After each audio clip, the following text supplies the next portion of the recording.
Hello student, नमस्कार। मैं doctor Shyameshwar Patel, assistant professor ITM university Gwalior में। जैसा कि आप लोग 5th सेमेस्टर में हैं, 3rd ईयर के, तो जो कोर्स नंबर है वो PP311 और जो कोर्स टाइटल है disease of field and horticultural crop in their management first. तो आज हम यूनिट नंबर 3 का डिसीज ऑफ ग्राउंडनट पढ़ेंगे, जो कि लेक्चर नंबर 16 में आता है। तो सबसे पहले हम देखते हैं कि आज के लेक्चर का आउटलाइन क्या है। तो फर्स्ट है introduction to groundnut disease, groundnut disease का इंट्रोडक्शन। उसके बाद आज के लेक्चर का ऑब्जेक्टिव क्या है, objectives of today lecture. Then economic importance of today lecture, आज के लेक्चर का इकोनॉमिक इंपॉर्टेंस क्या है।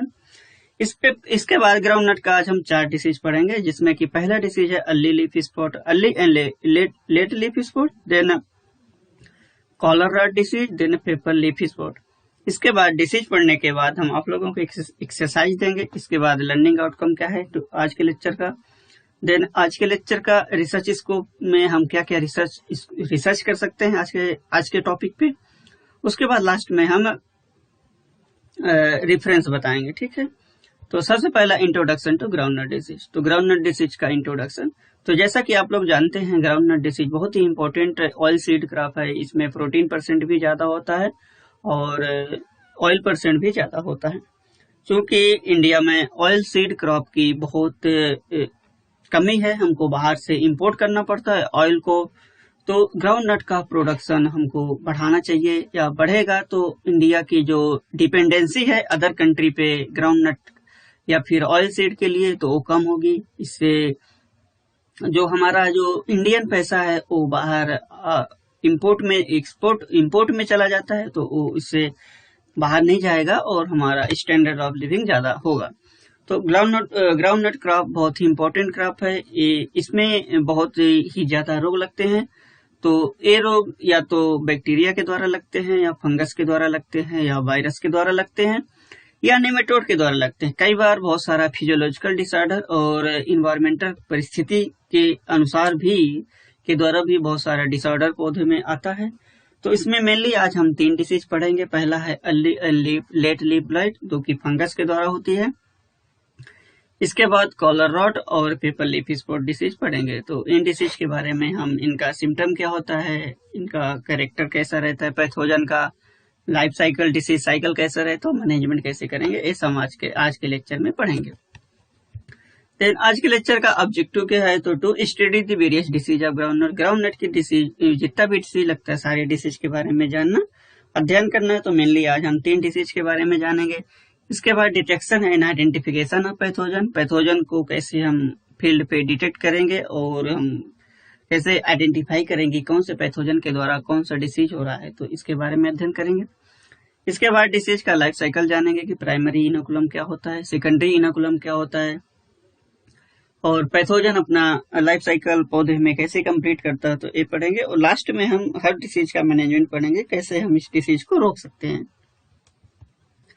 Then economic importance of today lecture. So जैसा कि हमने पहले ही बता दिया कि ग्राउंडनट डिसीज बहुत इंपॉर्टेंट क्रॉप है। इसमें बहुत ज्यादा मात्रा में रोग लगते हैं, जिससे जो ग्राउंडनट का यील्ड होता है वो कम हो जाता है। इसमें लगभग 20 से 25% जो क्रॉप का नुकसान होता है वो डिसीज के द्वारा होता है।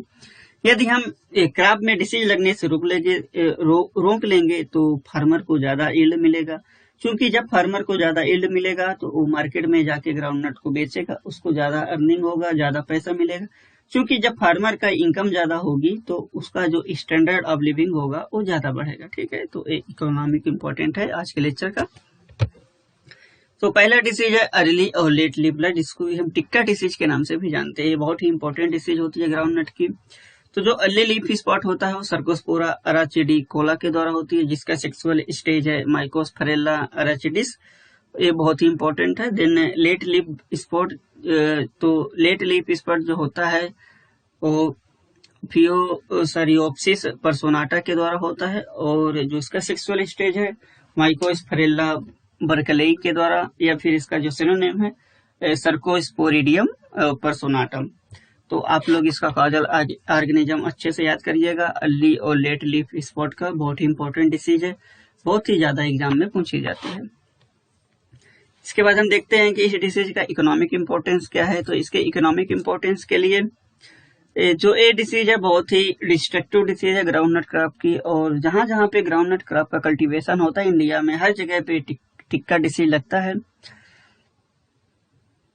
और बहुत अधिक मात्रा में सीवियर डैमेज होता है। और जब सीवियर डैमेज होता है तो पूरा का पूरा जो प्लांट होता है ग्राउंड नट का वो इन्फेक्टेड हो जाता है, पूरा का पूरा यील्ड नहीं होता है, तो उसमें पॉड का प्रोडक्शन नहीं होता है और उसमें लगभग 50% क्रॉप यील्ड का नुकसान होता है। जैसा कि लेट लीफ स्पॉट होता है, तो लेट लीफ स्पॉट अपने जैसे कि एमपी में कुछ रीजन पे ग्राउंड नट उगता है, या फिर जैसे कि गुजरात में उगता है, आंध्र प्रदेश में उगता है, तो वहाँ पे लेट लीफ स्पॉट जो होता है वो मोस्ट कॉमन होता है as compare to early leaf spot. तो टिक्का डिसीज बहुत इंपॉर्टेंट है, लगभग 20 से 25% जो ग्राउंड नट की यील्ड का जो नुकसान होता है वो टिक्का डिसीज के द्वारा होता है। इसके बाद हम देखते हैं कि इसका सिम्टम क्या रहता है। तो इसका सिम्टम दो अलग अलग रहता है, अर्ली लीफ स्पॉट और लेट लीफ स्पॉट का सिम्टम दोनों अलग अलग रहता है। तो मोस्टली कॉमन रहता है बट कुछ डिफरेंस होता है इसलिए, और दोनों अलग अलग पैथोजन के द्वारा होते हैं, इसलिए हमको अलग अलग सिम्टम पढ़ना है। तो जो टिक्का डिसीज होता है ग्राउंड नट में, उसमें दो टाइप का लीफ स्पॉट लगता है, जैसा कि हमने पहले बताया, अर्ली लीफ स्पॉट और लेट लीफ स्पॉट। जो अर्ली लीफ स्पॉट होता है सर्कोस्पोरा एराचिडिकोला के द्वारा होता है। जो लेट लीफ स्पॉट जो होता है वो फियोसरियोप्सिस पर्सोनाटा के द्वारा होता है। और सबसे पहले हम अर्ली लीफ स्पॉट का सिम्टम पढ़ेंगे। तो जो अर्ली लीफ स्पॉट होता है सर्कोस्पोरा एराचिडिकोला, उसका जो मोस्ट इम्पोर्टेंट सिम्टम है वो 35 दिन के सोइंग के बाद आता है। और जो मोस्ट सिम्टम रहता है आपको लीफ में दिखता है, लीफ में स्मॉल ब्राउन स्पॉट दिखते हैं, जैसा कि इस फोटोग्राफ में आप लोगों को दिख रहा होगा। तो स्मॉल ब्राउन कलर का स्पॉट दिख रहा है, और इस पे जो सिम्टम रहता है वो मेनली रेचिस पेटियोर स्टिप्यूल्स और स्टॉक में भी आता है। और जो सिम्टम रहता है स्पॉट रहता है इलांगेटेड इलिप्टिकल स्पॉट आता है, जिसका डिफिनिट बॉर्डर होता है। तो जो डिसीज यूजुअली अर्ली स्टेज में आती है 35 डे आफ्टर सोइंग के पहले या फिर उसके आसपास, इसलिए हम इसको अर्ली लीफ स्पॉट कहते हैं। जो लीफ स्पॉट यूजुअली सामान्यतः इरेगुलर शेप का रहता है, सर्कुलर रहता है, 1 से 10 mm डायमीटर का होता है, रेडिश ब्राउन और डार्क ब्राउन कलर का होता है। ऊपरी सरफेस पे लीफ स्पॉट के स्पॉट लाइट ब्राउन या फिर टेन कलर का होता है। जब सीवियरली डैमेज होता है तो पूरा स्पॉट जो होते हैं कोलैप्स हो जाते हैं और पूरा पत्ती सूख जाता है। तो अर्ली लीफ स्पॉट का ये सिम्टम है। इसके बाद हम देखते हैं कि लेट लीफ स्पॉट का क्या सिम्टम रहता है। तो लेट लीफ स्पॉट जो कि सर्कोस्पोरिडियम पर्सोनाटम के द्वारा होती है, इसमें लेट लीफ स्पॉट में जो सिम्टम आता है वो नॉर्मली 25 से 35 दिन के सोइंग के बाद आता है। क्योंकि लेटर स्टेज में आता है इसलिए हम इसको लेट लीफ स्पॉट कहते हैं।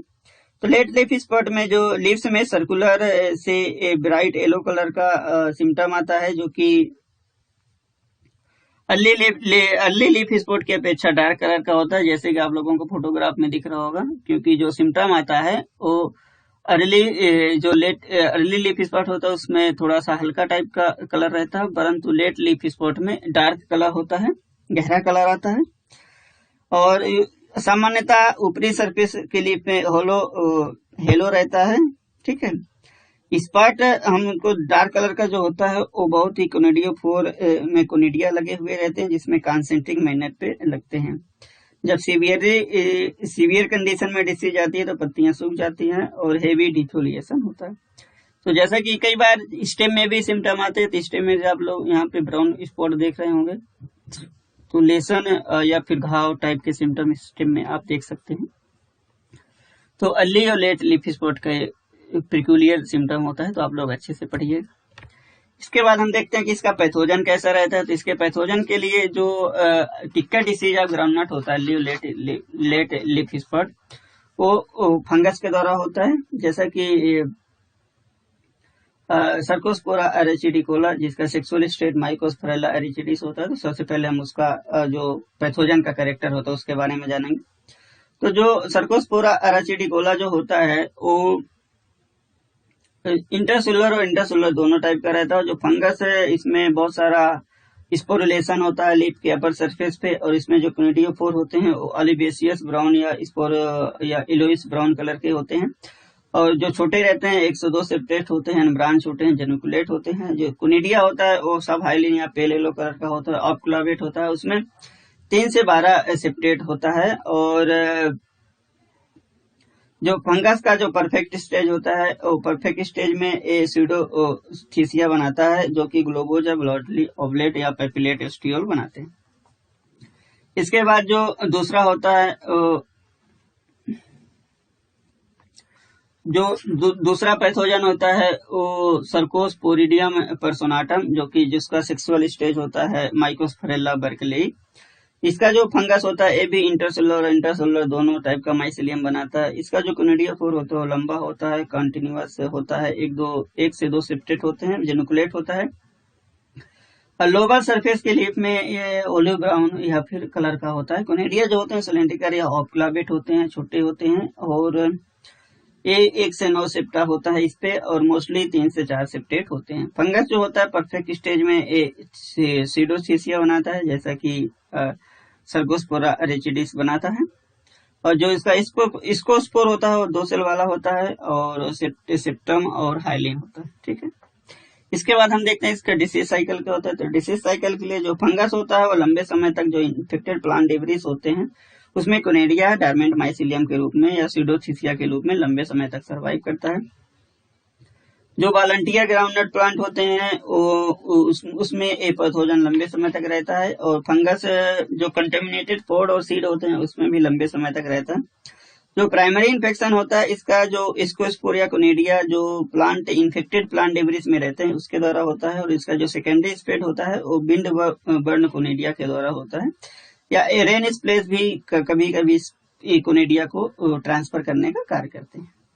इसके बाद हम देखते हैं कि इसका फेवरेबल कंडीशन क्या होता है। तो इसके फेवरेबल कंडीशन के लिए यदि लंबे समय तक हाई ह्यूमिडिटी होती है 3 से 4 दिन के लिए, और टेम्परेचर 25 से 30 डिग्री सेंटीग्रेड होता है, उस टाइम पे ड्यू होती है लीफ सरफेस पे, और हेवी डोज ऑफ नाइट्रोजनस और फास्फोरस फर्टिलाइजर का हम स्प्रे करते हैं या फिर फील्ड पे डालते हैं, और उस समय मैग्नीशियम की डिफिशियंसी हो जाती है सॉइल में, तो उस टाइम पे डिसीज लगने की संभावना बहुत ज्यादा होती है। इसके बाद हम देखते हैं कि इसका मैनेजमेंट कैसे करेंगे। तो इसके मैनेजमेंट के लिए जो इन्फेक्टेड प्लांट डेब्रिस होता है उसको हम रिमूव कर देंगे, डिस्ट्रॉय कर देंगे। इसके अलावा जो वॉलंटियर ग्राउंडनट प्लांट होते हैं उसको भी हम इरिडिकेट कर देंगे, या फिर हम मिलेट क्रॉप रोटेशन अपनाएंगे ग्राउंडनट क्रॉप पे। तो ग्राउंडनट के बाद हम मिलेट उगाएंगे, और यदि हम सीड को हम कैप्टानिया थाइरम से 4 ग्राम पर केजी या carbendazim at the rate of 0.2% से ट्रीटमेंट कर देते हैं, तो इससे भी ये डिसीज कंट्रोल हो जाती है। या फिर carbendazim at the rate of 0.1% या mancozeb at the rate of 0.2% या chlorothalonil at the rate of 0.2% spray कर देंगे, तो इससे भी डिसीज कंट्रोल हो जाती है।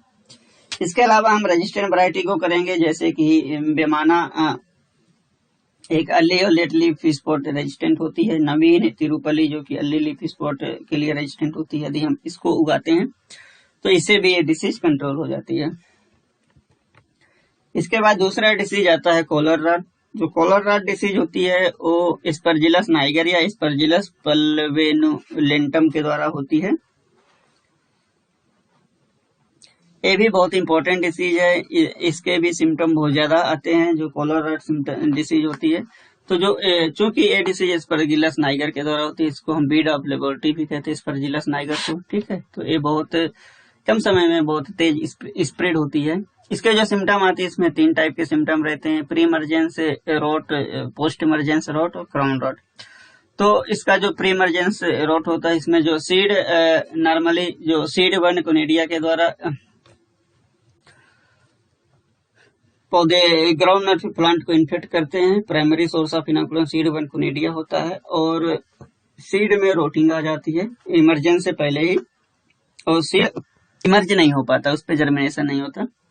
इसके बाद दूसरा सिम्टम आता है पोस्ट इमरजेंस रॉट। तो पोस्ट इमरजेंस रॉट में जो पैथोजन होता है नॉर्मली जो यंग सीडलिंग होते हैं उनको इन्फेक्ट करता है, और यंग सीडलिंग में सर्कुलर ब्राउन स्पॉट बनता है। जो यंग सीडलिंग में जो पहला जो कोटिलेडॉन होता है, पहला पत्ती निकलता है, उस पर ब्राउन कलर का स्पॉट बन जाता है, जो कि पोस्ट इमरजेंस रॉट या फिर एस्परजिलस नाइगर के द्वारा होता है। इसके बाद तीसरा सिम्टम आता है क्राउन रॉट। जो क्राउन रॉट सिम्टम आता है, इसमें जो इन्फेक्शन आता है, इसमें जो एडल्ट प्लांट होते हैं उस पे इन्फेक्शन आता है, उसमें क्राउन रॉट सिम्टम आ जाता है। क्राउन रॉट सिम्टम में जो स्टेम होता है उसमें जो क्राउन पे रोटिंग हो जाती है, वहां पे बुंड बन जाता है, ब्राउनिश स्पॉट बन जाता है, तो उसके ऊपर का पोर्शन पौधे का पूरा पूरा डैमेज हो जाता है, कोलैप्स हो जाता है। ठीक है, तो क्राउन रॉट सिम्टम हो गया है। जैसा कि आप लोगों को फोटोग्राफ में दिख रहा होगा कि जो pre emergence post emergence rot होता है, इसमें जो यंग लीडलिंग होता है पूरा पूरा इन्फेक्टेड हो जाता है। ये प्री इमरजेंस रॉट होता है और इसमें पूरा पूरा जो पौधा होता है ग्राउंडनट का वो पूरा पूरा डैमेज हो जाता है। इसके बाद हम देखते हैं कि एस्परजिलस का पैथोजन का कैरेक्टर क्या होता है। तो एस्परजिलस पैथोजन का जो माइसिलियम होता है वो हाइलिन होता है या सबहाइलिन होता है, और एस्परजिलस बहुत ही इंपॉर्टेंट पैथोजन है, बहुत अधिक मात्रा में डिसीज उत्पन्न करता है दूसरे पौधों में। इसके बाद हम देखते हैं कि इसका फेवरेबल कंडीशन क्या होता है। तो यदि हम डीप सोइंग करते हैं सीड को, यदि हम डीप सोइंग करते हैं और उस समय यदि हाई सॉइल टेम्परेचर होता है 30 से 35 डिग्री सेंटीग्रेड और लो सॉइल मॉइस्चर होता है, तो उस टाइम पे डिसीज लगने की संभावना ज्यादा होती है।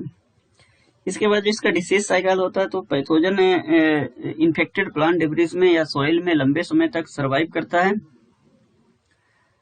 और उसको जब नया ग्राउंड नट का क्रॉप आता है तो उसको इन्फेक्ट कर देते हैं। फिर हम इसके देखते हैं कि इसका मैनेजमेंट कैसे करते हैं। तो हम मैनेजमेंट के लिए जो इन्फेक्टेड प्लांट डिब्रीज या स्टबल्स फील्ड में पड़े रहते हैं उसको हम डिस्ट्रॉय कर देते हैं, बंद कर देते हैं। इसके अलावा जो प्रीवियस सीजन का या प्रीवियस सीजन की क्रॉप होती है उसको भी हम डिस्ट्रॉय कर देते हैं, या फिर हम ट्राइकोडर्मा विरिडी या ट्राइकोडर्मा हर्जियानम 4 ग्राम पर केजी से यदि हम सीड ट्रीटमेंट देते हैं और ट्राइकोडर्मा विरिडी का या ट्राइकोडर्मा हर्जियानम का सॉइल स्प्रे भी करते हैं, तो इससे भी ये डिसीज कंट्रोल हो जाती है। इसके अलावा हम सॉइल में या फील्ड में ऑर्गेनिक अमेंडमेंट जैसे कि कस्टर केक या नीम केक या फिर मस्टर्ड केक को eight the rate of 500 kg per hectare यदि हम डाल देते हैं फील्ड में, तो इससे भी ये डिसीज कंट्रोल हो जाती है। इसके अलावा carbendazim at the rate of 0.2% का हम स्प्रे कर देते हैं, तो इससे भी ये डिसीज कंट्रोल हो जाएगी। इसके बाद तीसरा डिसीज आता है पेपर लीफ स्पॉट, जिसको कि हम लीफ स्कॉर्च डिसीज भी कहते हैं। जो ए डिसीज होता है लिप्टोस्पिरुलिना क्रेसियासा के द्वारा होती है। ये भी एक फंगस है जिसके डिसीज होती है। तो ये भी बहुत इंपॉर्टेंट डिसीज है ग्राउंडनट क्रॉप की। लगभग जहां जहां पे ग्राउंडनट का कल्टीवेशन होता है इंडिया में, वहां पे एक पेपर लीफ स्पॉट या लीफ स्कॉर्च डिसीज लगता है। तो लगभग 15 से 20% जो ग्राउंडनट की क्रॉप का लॉस होता है, यील्ड का लॉस होता है, वो इसी डिसीज के द्वारा होता है। इस पे जो सिम्टम आता है वो 2 टाइप के सिम्टम आता है। पहला सिम्टम आता है लीफ स्पॉट सिम्टम और दूसरा आता है लीफ स्कॉर्च सिम्टम। तो जो लीफ स्पॉट सिम्टम आता है, तो लीफ स्पॉट में सिम्टम में जो माइन्यूट छोटे बहुत सारा इरेगुलर से सर्कुलर डार्क ब्राउन कलर का या ब्लैक स्पॉट बनता है लोअर लीफ में। तो लीफ स्पॉट में पत्ती के लोअर लीफ में छोटा बहुत सारा इरेगुलर से सर्कुलर ब्राउन डार्क या ब्लैक कलर का स्पॉट बनता है, जिसका साइज 0.5 से 1 mm होता है। जब ये स्पॉट दोनों साइड पे लीफलेट पे आ जाते हैं और मोस्टली ये अपर सरफेस से जो लीफ का अपर सरफेस होता है उसमें कॉमन होते हैं। जब बहुत सारा स्पॉट एक साथ मिल जाता है तो पूरा पूरा पत्ती को ये इन्फेक्ट कर देता है और पूरा पूरा पत्ती सूख जाता है और नीचे गिर जाता है, मेच्योरिटी से पहले ही नीचे गिर जाता है। इसके बाद जो दूसरा सिम्टम आता है लीफ स्क्वायर सिम्टम आता है। तो लीफ स्क्वायर सिम्टम जो होता है मोस्ट कॉमन होता है सिम्टम है। इसमें जो इसका जो मोस्ट कॉमन सिम्टम होता है वो जो लीफ का टिप होता है या फिर मार्जिन होता है लीफलेट का, वहां पे सबसे मोस्ट कॉमन सिम्टम आता है और उस पे स्कॉर्चिंग सिम्टम आता है, मतलब जला हुआ बर्निंग टाइप का सिम्टम आ जाता है और उस पे जो लेसन उत्पन्न हो जाते हैं, ब्राइट येलो कलर के लेसन उत्पन्न हो जाते हैं और उसका जो मार्जिन होता है वो बहुत बड़ा हो जाता है। और चूंकि स्कॉर्चिंग टाइप के सिम्टम आते हैं, इसमें जो टिश्यू होता है वो ड्राई हो जाता है और वो डार्क ब्राउन कलर का हो जाता है और उसका जो मार्जिन होता है वो भी ब्रेक होने लगता है। तो ये मोस्ट इंपॉर्टेंट डिसीज होती है। इसके बाद हम देखते हैं कि इसका डिसीज साइकिल कैसे चलता है। तो इसके डिसीज साइकिल के लिए जो प्राइमरी सोर्स ऑफ इनोकुलम होता है वो स्क्वेस्पोर होता है या स्कस होता है और जो सेकेंडरी इनोकुलम होता है वो बिंडबर्न कोनिडिया होते हैं। इसके बाद हम देखते हैं कि इसका फेवरेबल कंडीशन क्या होता है। इसके फेवरेबल कंडीशन के लिए जो ह्यूमिडिटी होना चाहिए वो 80 से 85% होना चाहिए, और जो टेम्परेचर 20 से 25 डिग्री सेंटीग्रेड होना चाहिए होता है। और उस समय यदि छोटी हल्का हल्का बारिश हो जाता है और सॉइल मॉइस्चर ज्यादा रहता है, पानी जमा हो जाता है फील्ड पे, तो उस टाइम पे डिसीज लगने की संभावना ज्यादा होती है।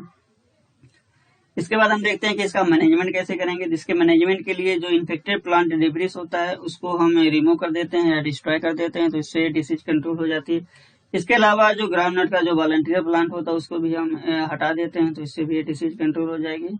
इसके साथ ही यदि हम सीड को हम कैप्टान या थायरम से @4 ग्राम पर केजी या कार्बेंजाजिम से @0.2% से हम सीड ट्रीटमेंट दे देते हैं, तो इससे भी ये डिसीज कंट्रोल हो जाएगी। इसके अलावा हम कार्बेंडाजिम @0.1% या मैंकोजेब @0.2% या क्लोरोथलोनिन @0.2% हम 15 दिन के अंतराल में यदि हम डिसीज प्लांट में या डिसीज फील्ड में हम स्प्रे कर देते हैं, तो इससे भी ये डिसीज कंट्रोल हो जाती है। तो आज हमने 3 डिसीज पढ़ लिया, early and late leaf spot, then pepper leaf spot और एक डिसीज पढ़ा। तो यदि आपको इसमें कोई भी दिक्कत होती है आप हमसे पूछ लेना, ठीक है। इसके बाद हम आप लोगों को एक एक्सरसाइज देते हैं, तो आप लोग ग्राउंडनट फील्ड पे जाइए, वहाँ पे जितना मैंने डिसीज पढ़ाया 3 डिसीज पढ़ाई उसका सैंपल आपको दिखे तो आप सैंपल कलेक्ट करिए, उसका हर्बेरियम फाइल बनाइए। इसके अलावा आप जब ITM यूनिवर्सिटी में आएंगे और लैब कंडीशन मिलेगा उस समय हमें जब सिम्टम या फिर सोर्स सिम्टम लीफ मिल जाएंगे तो उस टाइम पे हम आइसोलेट कैसे करते हैं बताएंगे। इसके अलावा आप लोगों से हम स्लाइड भी बनवाएंगे। इसके बाद आपको on the basis of symptom आपको कौन सा डिसीज है ये पहचानना आना चाहिए। तो आज के लेक्चर का लर्निंग आउटकम क्या है, तो आज के लेक्चर में हमने जो early and late leaf spot disease होते हैं जिसको हम टिक्का डिसीज कहते हैं उसका हमने कॉजल ऑर्गेनिज्म जाना, सिम्टम क्या होते हैं, पैथोजन का कैरेक्टर क्या है, इसके अलावा उसका डिसीज साइकिल कैसे चलता है, फेवरेबल कंडीशन और उसको मैनेजमेंट कैसे करते हैं, तो सारे डिसीज का हमने ये जाना। इसके अलावा on the basis of symptom आप डिसीज को कैसे आइडेंटिफाई करोगे फील्ड में, ये भी हमने बता दिया कि ऐसे ऐसे सिम्टम दिखेंगे तो आप लोग वो ए डिसीज रहेगा मोस्ट प्रोबेबली। और फाइनल कंफर्मेशन तो आइसोलेशन के बाद ही पता चलता है। इसके अलावा हमने हर डिसीज का मैनेजमेंट भी बता दिया है, डिसीज साइकिल कैसे चलती है भी बता दिया। तो इसके बाद आज के लेक्चर का जो रिसर्च स्कोप है क्या है, तो develop eco friendly management of the disease. तो इको फ्रेंडली मैनेजमेंट में हमको ट्राइकोडर्मा या फिर स्यूडोमोनास का बेस्ट स्ट्रेन खोजना है जो इन पैथोजन को कंट्रोल करता हो। इसके अलावा हम पैथोजन के वो आइसोलेट करेंगे, उसको बहुत सारे आइसोलेट मिलेंगे, कौन सा आइसोलेट बहुत ही वायरुलेंट है, बहुत अधिक मात्रा में डिसीज उत्पन्न कर रहा है, उसको भी हमको आइडेंटिफाई करना है। इसके अलावा on the basis of poison fruit technique कौन सा बोटेनिकल स्टेट बेस्ट है पैथोजन को कंट्रोल करने के लिए, वो भी एक रिसर्च स्कोप है, रिसर्च टॉपिक है। इसके बाद आज का जो लेक्चर हमने बनाया वो रेफरेंस है। तो रेफरेंस में जैसा कि प्रोफेसर RS सिंह का एक किताब है प्लांट डिसीज, देन रंगास्वामी जी का किताब है disease of crop plant in India. इसके अलावा जो ICAR का कोर्स है वहां से हमने मटेरियल देख के हमने अपना PPT बनाया है। इसके अलावा एक वेबसाइट भी है eagri.org, तो यहाँ से भी हमने मैटर कलेक्ट किया है। तो आप लोग यहाँ से फर्दर स्टडी के लिए आप यहाँ से और भी ज्यादा स्टडी कर सकते हैं। तो इसके साथ ही आज का लेक्चर हम यहीं पे समाप्त करते हैं। यदि आप लोगों को आज के लेक्चर में कोई भी दिक्कत आती है, कोई भी कठिनाई आती है, तो आप हमसे डायरेक्ट संपर्क कर सकते हो, हम आपका डाउट क्लियर करने की कोशिश करेंगे। तो इसी के साथ आज का लेक्चर हम समाप्त करते हैं। आप हमारा लेक्चर सुनने के लिए आप लोगों का बहुत बहुत धन्यवाद। तो thank you very much, best of luck.